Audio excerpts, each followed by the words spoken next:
রসিয়া খাটের উপর বসিয়া একখান গান বানাইছে। খোঁজ খবর আগে থেকে নিয়ে নিচ্ছিল, তোমার যদি বাড়িতে ঠিকঠাক খাওয়া দাওয়া হয় হোয়াইট বিরিয়ানি, ইলিশ মাছের ভর্তা, কি নায়িকা হিসেবে সুপারহিট দেওয়া, নাকি পলিটিক্স করা, নাকি ইয়াশদার বউ হওয়া? না না, কোনটা বেশি কঠিন? তুমি বলো। তুমি তো রোম্যান্সে বেশি বিশ্বাস করো। না না, বিশ্বাস করি, কিন্তু রোম্যান্স তো তুমি করো। আরে করতে পারছি কিনা সেটা তো বলো। তো ওর মাকে দেখতে ভীষণ সুন্দর এবং ওর মা দুর্দান্ত গান গায়, তো আমি মেয়ের থেকে মাকেও দেখে বেশি ইমপ্রেস হয়ে গিয়েছিলাম। অপেক্ষা করছিল, ওয়েট করছিল অনেকক্ষণ ধরে। কাটা কাটা গিলে না আমার চোখে দেখা, বললাম তুমি একটু বেঁচে ফেললে না, বলছে সব চলে গেছে ভিতরে। জাস্ট অন্য লেভেল। আমার নিজেরও মনে হচ্ছে না যে প্রথমবার আড্ডা। সোশ্যাল মিডিয়া এমন একটা জায়গা না, সেখানে সবাই সাধু, মানে যারা জ্ঞান দিচ্ছে তারা তো মানে জীবনে একটা পাপ করে। একদম ফাটিয়ে বলেছো। রেডি হচ্ছে নুসরাত জাহান আসবে বলে বাবাই? হ্যাঁ। মামুনি একবার তুলবো? ও क्या बात है, অনেক দিন পর এই বিরিয়ানিটা হচ্ছে হোয়াইট বিরিয়ানি। এখানে কি রয়েছে ঢাকা দেখিয়ে দিই। ওয়াও, চিংড়ির মালাইকারি, এঁচোড় চিংড়ি, এদিকে মাছের মাথা দিয়ে ডাল, বাহ একদম 08 স্পেশাল উচ্ছের রেজালা, ইলিশ মাছের ভর্তা, क्या बात है, কচু শাক ইলিশ মাছের মাথা দিয়ে, ওই যে ওর মধ্যে মটন রেজালা। ও জাস্ট অন্য লেভেল। তুমি তো দাড়ি কাটার আগে এটা একটুখানি খেয়ে নাও, কারণ এরপর সেলিব্রিটিরা চলে আসলে আর সময় পাবে না, ব্যস্ত থাকবো। মামুনি অনেক আইটেম করেছে, তার মধ্যে আমি এঁচোড় আর একটু মটন রেজালা নিয়ে নিলাম। আমরা টেস্ট করে দেখে নিচ্ছি সেলিব্রিটিরা আসার আগে ঠিকঠাক আছে কিনা, এই ফাঁকে খেয়ে নিচ্ছি। এটা মামুনি শুনলে যে ঠিকঠাক আছে কিনা, ঠিকঠাক আছে কিনা এটা বাহানা, খাওয়াটা আসো।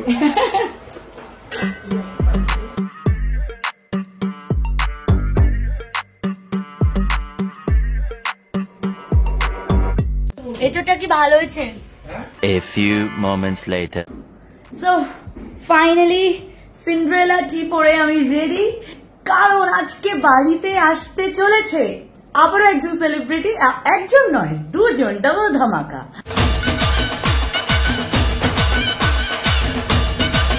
আজ আসবে 08-এ নুসরাত জাহান আতালি এন্ড यश দাশগুপ্ত।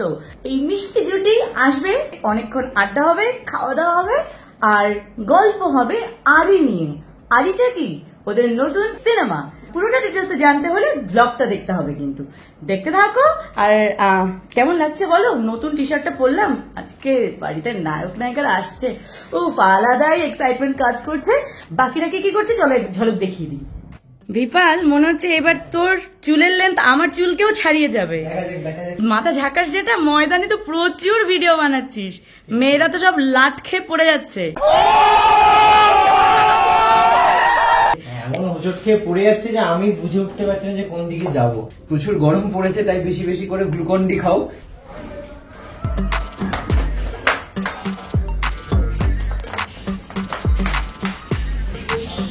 তুমি কি করছো? তুমি মাথায় মুকুট পরেছো? তো আজকে বাড়িতে কে আসছে? নুসরাত দিদি আসছে, ইয়াশ দাদা আসছে। 08-এর কাকিমা রেডি হচ্ছে, আমাকে মারতে যাচ্ছে।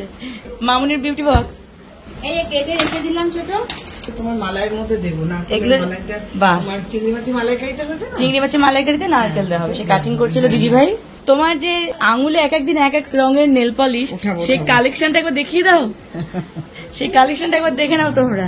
বলবে কাকিমার এই বয়সে কি সাজ। ও মা, সাজের আবার কোনো বয়স আছে নাকি? দেখো দেখো শুধু নেল পলিশের কালেকশন দেখো। ইয়ং মালা ঘোষ, কি সুন্দর লাগছে। এখন শুধু অপেক্ষা সুপারস্টার জুটির আসার। কতটা এক্সাইটেড সবাই বুঝতেই পারছো। এখানে বাচ্চা থেকে বয়স্ক সবাই চলে এসেছে, পাড়ার অনেক বাচ্চা কাচ্চারাও চলে এসেছে সেজে গুজে। বাপরে, আচ্ছা আমরা আরেকবার প্র্যাকটিস করে নি। 3, 2, 1 চলো। বন্ধু আমার রসিয়া খাটের উপর বসিয়া কি একখান গান বানাইছে।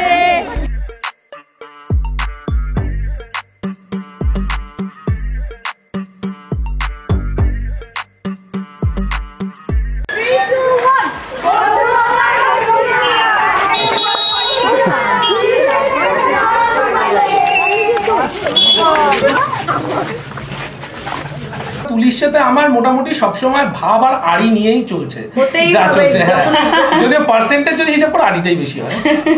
রেজিস্ট্রি করে ফেলেছো, পেপার সাইন করে নিয়েছো তো, হ্যাঁ। এবার তার মানে বেশি আড়িই হবে। থাকবে বেশি। হ্যাঁ, ভাব তো তার আগে হয়। ये बड़ी अच्छी बात कही आप। জিরো আট কিচেন হলো, এবার ইনভিটনের সাথে আমার রিলেশন হলো, তখন হচ্ছে অনেক কমেন্ট আসলো, দিদি তোমাদের খাওয়া দাওয়া দেখছি, এবার তোমাদের এমনি লাইফস্টাইল দেখবো। তখন আমি বললাম তাহলে সেই দায়িত্বটা আমি নিই, আমি জিরো স্টাইল তখন আমি নিজে মানে কন্টেন্ট। এটা কত বছর হলো? সৌমর তো 2015 থেকে। বম্বে থেকে আমার ইউটিউবের জার্নিটা স্টার্ট হয়, পুরনো বাঙালি রান্নাগুলোকে এক্সপ্লোর করা, এইটা মানুষের কাছে চমৎকার লেগে যায়। তুমি প্ল্যান করে নিতে পারো জানো তো, এই মাঝের মধ্যে যে ধরো এখানে এসে ওরা নিজের শুট ফুট গুলো আগে খাবারের করে নেবে, ও করে নেবে সব। যেই হয়ে যাবে আমরা।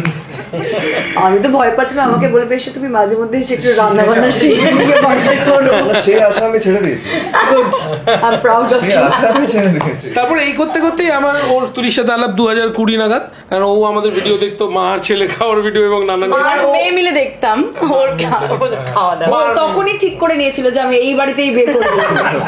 না আমি তখন ভাবিনি ও আমাকে। ও এটাও মানবে না, No. আমি ওকে তেল দিয়েছি না। তেল কেন দেবে? ফুল দিয়েছে বলো, চকলেট দিয়েছে বলো, তেল কেন দেবে? এটা নিয়ে এটা ঝগড়া বলে করবো। ছেলেরা এরকম বলে। এটা নিয়ে কিন্তু না, আমি seriously রিলেট চলা করছি হবে। কারণ আমি নিজেও খুব ফুডি, আমার তাই ভালো লাগতো। ও সেজন্যই তো বললাম এটা কারেক্ট ও জায়গা আগে বিয়ে বুঝে গেছে করার। সারা জীবন ভালোভাবে হাত কাপড় দায়িত্ব নিতে পারবে। সর্টেড আছে। কাপড় দিতে পারবো না, আমার ভাত তো ভাত definitely। 100%। তারপর আমাদের দেখা হয়, তারপর ও আমাকে লিটারি যে তুমি এত সত্যি খাও বাড়িতে, তখন একটু রোগা টোগা ছিলাম, এতটা হয়েছিলাম। তাহলে আমি বললাম যে না আমি অতটাও খাই না, কিন্তু তোমার খাওয়া দেখেই ভালো লেগেছে বলে যোগাযোগ করছো নাকি, এটা কি প্রশ্ন, খাও কিনা বাড়িতে? কে রাখা বলছে না আমি তোমার ব্লগ দেখে, এই সমস্ত নিয়ে আড্ডা হয়, তোর প্রেম হয়ে যায়। না না ওইটা ইন্টারভিউ ছিল, ছিল ওটা মিষ্টি ছিল, সব আবার খোঁজ কি করে? খবর আগে থেকে নিয়ে নিচ্ছিল যে যাতে তোমার যদি বাড়িতে ঠিকঠাক খাওয়া দাওয়া হয় ওরা এইগুলো মেয়েরা করে। এইটা আমার থেকে আমার মায়ের বেশি টেনশন ছিল যে মেয়ের কোন বাড়িতে বিয়ে হবে, সেখানে কেমন কি হবে, তো ওকে দেখার পর আর টেনশন করেনি। খাবারটা কিন্তু খুব ইম্পর্টেন্ট। সিরিয়াসলি ইম্পর্টেন্ট, খাবার জন্যই তো সবকিছু। একদম মানে মানুষ Everything. কাজ করে খাবার জন্য। ওর সাথে আমার রিলেশনশিপটা পজিটিভলি এগোনোর পিছনে সব থেকে বড় ভূমিকা ওর মায়ের, তার কারণ ওর বাড়িতে ব্যাপক রান্না হয়, ঠিক আছে? মানে ওর বাড়িতে যখন আমি ফার্স্ট গেলাম, এক তো ওর মাকে দেখতে ভীষণ সুন্দর এবং ওর মা দুর্দান্ত গান গায়, তো আমি মেয়ের থেকে মাকেও দেখে বেশি ইমপ্রেস হয়ে গিয়েছিলাম। তো ফেসবুক ওর মাকে অনেকদিন ধরে দেখেছি, তারপরে একটু সামনে থেকেও দেখবো। বলছে, আমার না ঠিক শাশুড়ি ফিল আসছে না। হ্যাঁ, তাহলে কি বলে, এমনি বন্ধুর মতনই লাগছে না, কিছু বন্ধু ভাবো। তো ভালোবেসে ডাকে মনি। মনিটা কেন ডাকে, আমার বাবা তার স্ত্রীকে, মানে আমার বাবা আমার মাকে ভালোবেসে মনি বলে, সেটাও নিয়ে নিয়েছে। তারপরে ওর মায়ের রান্না বান্না খেতে আমি একদম ফিদা। দেন তারপরে ওই মেয়েটাও খুব মিষ্টি, খুব গুণবতী, এই মেয়েটি খুব সুন্দর। Thanks. Love you. Forever. দুই সুপারস্টার এসেছে জিরো ওয়াটে এবং অনেকক্ষণ ধরে আমরা আড্ডা মারছিলাম। আমি কয়েকটা কোয়েশ্চেন ভেবে রেখেছিলাম এক্সক্লুসিভ ফর জিরো স্টাইল, সেগুলো আমি জিজ্ঞেস করবো দুজনের উদ্দেশ্যেই। আরি আসতে চলেছে 25শে এপ্রিল, আমরা দেখবো অবশ্যই সিনেমা হলে গিয়ে। তোমাদের দুজনের মধ্যে যখন আরি হয়, কে আগে ভাব করে? মোস্টলি আমিই করি। তুমি? আমি বেশিক্ষণ আড়ি করে থাকতে পারি না। আচ্ছা, এটা আড়িটাও আগে ওই করে, যার জন্য ভাব আগে ওই করে। আমার মনে হয় আড়ি ভাবের খেলাটা সারা জীবন থাকা উচিত, প্রত্যেকটা সম্পর্কে থাকা উচিত। একটু আড়ি হলে তখনই দেখবে ভাবটা বেশি ভালো লাগবে। সেটা তো হারে হারে টের পাই আমি আর সৌম্য। তো অন স্ক্রিনে তোমাদেরকে অসম্ভব রোম্যান্টিক লাগে, ভীষণ ভালো লাগে। বাস্তবেও কি এতটাই রোম্যান্টিক? তুমি বলো। পয়েন্টস তো মেয়েরা দেয়, আমরা আর বলতে কোথায় পারি বলো? না না বলো, এবার বলো। না, তুমি তুমি বলো। এবার সুযোগ পেয়েছো, বলো। তোমায় জিজ্ঞেস করছে একটু, এত মিষ্টি দেখতে মেয়ে, ইন্সপায়ার করো। ইন্সপায়ার করবো? হ্যাঁ, সত্যি বলবো? হ্যাঁ, যে রোম্যান্স সত্যি বলবে, আবার কি? আরে বাবা, আমার হিসাবে যেটা আছে, যদি তোমার হিসাবে না থাকে তুমি বলো। না না তুমি বলো। তুমি তো রোম্যান্সে বেশি বিশ্বাস করো। না না বিশ্বাস করি, কিন্তু কর রোম্যান্স তো তুমি করো। আরে করতে পারছি কিনা সেটা তো বলো। বুঝে গেছো? বুঝে গেছো মানে তো? সেটাই আমি দেখছি যা। বাস, না, এটাই প্রমাণ দিলাম। খুবই দুষ্টু মিষ্টি সম্পর্ক। আর এই গল্পটা মূলত মা ছেলেকে পোর্ট্রে করা হচ্ছে। বাস্তবে তোমার মায়ের সঙ্গে কিরকম সম্পর্ক, মানে তুমি কি মামাস বয়, সেটা আমি জানতে চাইছি। হ্যাঁ, আমি থ্রু আউটই মামাস বয়। বাবা আমার খুবই স্ট্রিক্ট ছিল, আছেও। আমাকে যতটা যা তৈরি করার আমার মাই তৈরি করেছে। আর কোথাও না কোথাও এই ছবিটাও যার জন্যে, মানে it is a way of giving back to all the mother's. ঝড় ঝাপটা যা কিছুই আসুক না কেন, বাচ্চাদের কখনো বুঝতে দেয় না। কিভাবে আমরা অ্যাজ কিডস বড় হয়ে তাদের জন্য করতে পারি সেটা নিয়েই ছবিটা। তো এটা is like a dedicated to all the parents. আমি কিন্তু একদমই পাপা কি পারি নই, একদম মায়ের সঙ্গে আমার প্রচন্ড মানে বুঝলাম friend, she is my best friend. আর এ কারণে আমি আরো বেশি ইন্টারেস্টেড তোমাদের এই মুভিটা দেখার জন্য, কারণ এত ভালো লেগেছে ট্রেলারটা দেখে। মাকে নিয়ে যে অবশ্যই মা ভীষণ পছন্দ করে তোমাদেরকে, অবশ্যই আমরা সবাই মিলে দেখবো আমরা। হ্যাঁ মানে তোমরা দুজনে তো দেখবেই, কিন্তু না তোমাদের জুটি বাঁধতে হবে নিজের মা বাবার সাথেও। ঠিক তুমি তো ইয়াং মাদার, একটা পুচকুর একটা মা, তুমি তোমার এই এক্সপেরিয়েন্সটা নিউ চ্যাপ্টার ইন লাইফ, এটা তুমি কেমন এনজয় করছো? আমি ভীষণভাবে এনজয় করছি, মানে দিস ইজ বলে না the best thing that has happened. তাহলে মা হিসেবে ভূমিকা বেশি কঠিন, নাকি নায়িকা হিসেবে সুপারহিট দেওয়া বা অডিয়েন্সের মন পাওয়া, নাকি পলিটিক্স করা, নাকি ইয়াশদার বউ হওয়া? না কোনটা বেশি কঠিন?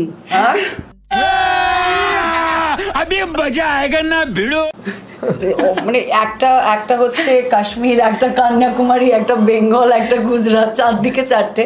কিন্তু আমার মনে হয় যে মা হওয়াটা কিন্তু মুখের কথা নয়, সবচেয়ে বেশি কঠিন। বিকজ বাড়িতে দায়িত্বটা অনেক বেশি, কাজ আমরা প্রফেশনাল ওয়েতে অনেক কিছু হ্যান্ডেল করা যায়। যখন বিষয়টা পার্সোনাল হয়ে যায় তখন দেখবে ইমোশনসটা অন্যরকম থাকে। So I think it's the best relationship. আর আমি শুধু আমার ছিল না, আমি ইয়াশকেও দেখেছি, ওর সম্পর্ক ওর মায়ের সাথে আমি উইটনেস করেছি। I think or favourite human being হচ্ছে তার মা। সো ভালো মা হয়ে ওঠা সবচেয়ে বেশি চ্যালেঞ্জিং। খুব সুন্দর, আমার মানে দারুণ লাগছে এদের সঙ্গে কথা বলে, আড্ডা আরো চলতে থাকবে। একটা কোশ্চেন, সেটা অ্যাকচুয়ালি সৌম্যর মাথাতে এসেছে, কোনটা? কি করে ট্রোলিংটা আবার নেগেটিভ প্রশ্ন হয় না আমাকে ডেকে নিয়েছে। মানে যেমন আমাদেরকে সারাদিন মানুষজন যখনই পাচ্ছে পিছনে লাগছে, মানে ধরো আমাদের জন্য এরকম হয়, আমরা ব্যাপারটাকে মাঝে মাঝে সামলাই, আবার মাঝে মাঝে ছেড়েও দিই। তোমরা কিভাবে হ্যান্ডেল করো? আমরাও মাঝে মাঝে সামলাই, মাঝে মাঝে ছেড়ে দিই। আমার মনে হয় যে জিনিসটা হ্যান্ডেল করার খুব দরকার নেই, সেটা হ্যান্ডেল করার অত মাথা লাগাতে আসলে যে বলে না মায়ের থেকে মাসির দরদ বেশি, তো যেটা আছে মানুষের নিজেদের মধ্যে ক্লিয়ার আছে, তো তাতে মানে আর দেখো সোশ্যাল মিডিয়া এমন একটা জায়গা না, সেখানে সবাই সাধু, মানে যারা জ্ঞান দিচ্ছে তারা তো মানে জীবনে একটা পাপ করে, একদম ফাটিয়ে বলেছো, ঠিক আছে? তো তাদের কথাই খুব একটা হ্যাঁ। আর এই যে ট্রোলস এর মধ্যে যেমন এত পজিটিভ মানুষজন রয়েছে, ফার্স্ট টাইম আমরা ওদের সাথে আমাদের আলাপ, আমার নিজেরও মনে হচ্ছে না যে প্রথমবার আড্ডা মারছে। মানে এমন অনেকে আছে যারা কিন্তু সাপোর্টও করে, তুমি দেখবে যে এই সময় তোমার খারাপ সময় যাচ্ছে, এমনও মানুষ পাবে তুমি, তারা কিন্তু তোমাকে সোশ্যাল মিডিয়ারই কথা বলছে, আমি আত্মীয়দের কথা বলছি না, তো ওদের উপরে ফোকাস করাটা বেটার। আমি এটাই বলবো যে ভীষণ ওয়ার্মিং তোমরা, খুব ভালো, মানে আই লাভ ইউ বোথ। এটা হচ্ছে তোমার তো খুব ভালো লাগবে। আমি অল্প করে দিও, চিংড়ি মাছ খাবো। পারবে। আরে এরকম তুমি আমাকে সারাক্ষণ মোটিভেট করলে আর দেখতে হবে না। কিন্তু ওর একটা প্লাস পয়েন্ট আছে, খেয়েও ওজন বাড়ে না ওর। কে বলেছে বাড়ে না? আর আমি তাকালেই বেড়ে যায়।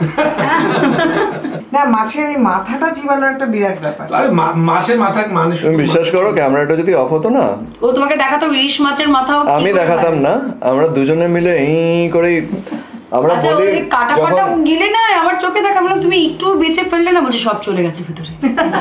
এই না হলে বাঙালি, ঠিক আছে একদম চালিয়ে যাও। তবে আমি দাদাগিরি থেকে জানতে পেরেছিলাম তুমি খুব ভালো পেইন্টার। করতাম এক সময়, আঁকাটা হচ্ছে এখন আমার ছেলে চারিদিকে দেয়ালে আঁকছে। আমার সাথে ঝামেলা হওয়ার উপরে ডিপেন্ডেন্ট, ঝামেলা হয়ে যদি আমি না থাকি তো রেগে মেগে কি করবো, আঁকবো। তুমি আঁকো, তাহলে ছেলেও ভালো আঁকবে। হ্যাঁ আঁকছে তো, দেয়ালে দরজায়, চাদরে, রোজ আঁকে, রোজ এভরিডে, দারুণ আর্টিস্ট। ওটা দেখেও ছেড়ে দিয়েছে, অপেক্ষা করছিল, ওয়েট করছিল অনেকক্ষণ ধরে।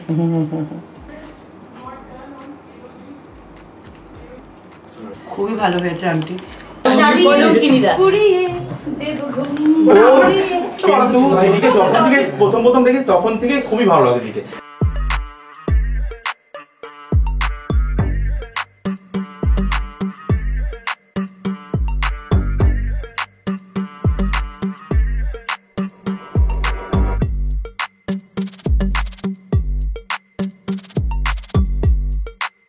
আজকে আমরা সকাল থেকে যে এক্সাইটমেন্টে ছিলাম সেটা ফুলফিল করে দিয়েছে নুসরাত আর ইয়াশ। মানে ওরা এত লাভলি, এত সুইট একটা জুটি। ওরা খেয়েছে, খুব খুব আড্ডা মেরেছি আমরা, অনেক কিছু নিয়ে আমরা গল্প করছিলাম।